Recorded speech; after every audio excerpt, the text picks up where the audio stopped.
மூங்கில் போல் சுற்றம் சூழ 16 பெற்று பெருவாழ்வு வாழ்க. வணக்கம் நண்பர்களே. பணம் சம்பாதிக்கிறது எவ்வளோ கஷ்டம்னு நம்ம எல்லாருக்கும் தெரியும். ஆனால் சில சமயங்களில் அந்த பணத்தை சரியாக கையாள தெரியாமல் கஷ்டப்படுறோம். இன்னைக்கு நம்ம பேச போகிறது பணத்தை பற்றின சில முக்கியமான விஷயங்களை பற்றி தான். நம்மள பல பேர் செய்கிற ஒரு பெரிய தப்பு என்னன்னா, சம்பளம் கிடைச்ச உடனேயே பில்ஸை கட்டிட்டு மிச்சம் இருக்கிறத சேமிக்கிறது. இது தப்பான முறை. நம்ம முதல்ல நமக்காக ஒரு தொகையை சேமிச்சிடணும். சம்பளத்தில் 10% சேமிக்கிறது ஒரு நல்ல ஆரம்பம். சேமிப்பையும் ஒரு முக்கியமான பில் மாதிரி நினச்சி செய்யணும். பே யுவர் செல்ஃப் ஃபர்ஸ்ட் என்பது முக்கியமான பழக்கம். கிரெடிட் கார்டு யூஸ் பண்ணுறப்ப ரொம்ப கவனமாக இருக்கணும். தேவையில்லாத செலவுகளுக்கு கிரெடிட் கார்டு யூஸ் பண்ணவே கூடாது. கிரெடிட் கார்டு வட்டி விகிதம் ரொம்ப அதிகம். நம்ம இந்தியாவில் சராசரியாக 24.37% வட்டி போடுவாங்க. நீங்கள் ஃபுல் அமௌண்ட் கட்ட முடியும்னு நினச்சா மட்டும்தான் கிரெடிட் கார்டு யூஸ் பண்ணணும். இல்லைன்னா கடன் சுமை அதிகமாகிடும். நம்ம எவ்வளவு சம்பாதிக்கிறோம், எதுக்கெல்லாம் செலவு பண்ணுறோம்னு தெரிஞ்சுக்கிட்டாதான் நம்ம பணத்தை சரியாக மேனேஜ் பண்ண முடியும். லைஃப் ஸ்டைல் இன்ஃப்ளேஷன் பற்றி கேள்விப்பட்டிருக்கீங்களா?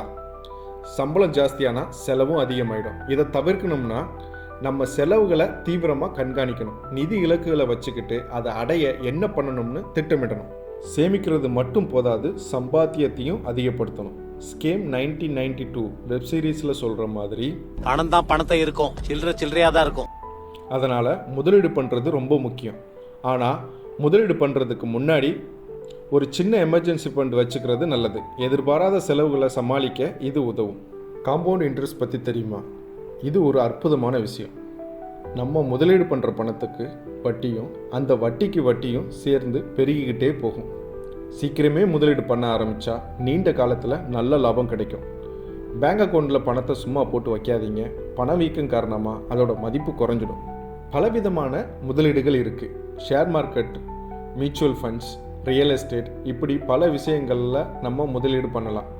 நம்ம ரிஸ்க் எடுக்கிற திறன், நிதி இலக்குகள், இதையெல்லாம் பொறுத்து முதலீடுகளை தேர்ந்தெடுக்கணும்.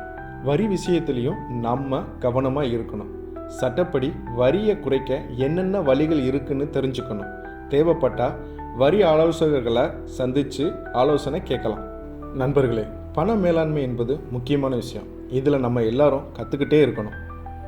சரியான திட்டமிடல், சேமிப்பு, முதலீடு, இது மூணையும் சரியாக செஞ்சால் நம்ம எல்லா நிதி கனவுகளையும் நனவாக்க முடியும். வாழ்க்கை முழுசும் கற்றுக்கிட்டே இருங்க, முன்னேறிக்கிட்டே இருங்க. நண்பர்களே, உங்களுக்கு இந்த காணொளி பிடிச்சிருந்தா லைக் பண்ணுங்கள், ஷேர் பண்ணுங்கள், கமெண்ட் பண்ணுங்கள். மறக்காமல் நம்ம சேனலை சப்ஸ்கிரைப் பண்ணிக்கோங்க. வாழ்க வளத்துடன். நன்றி.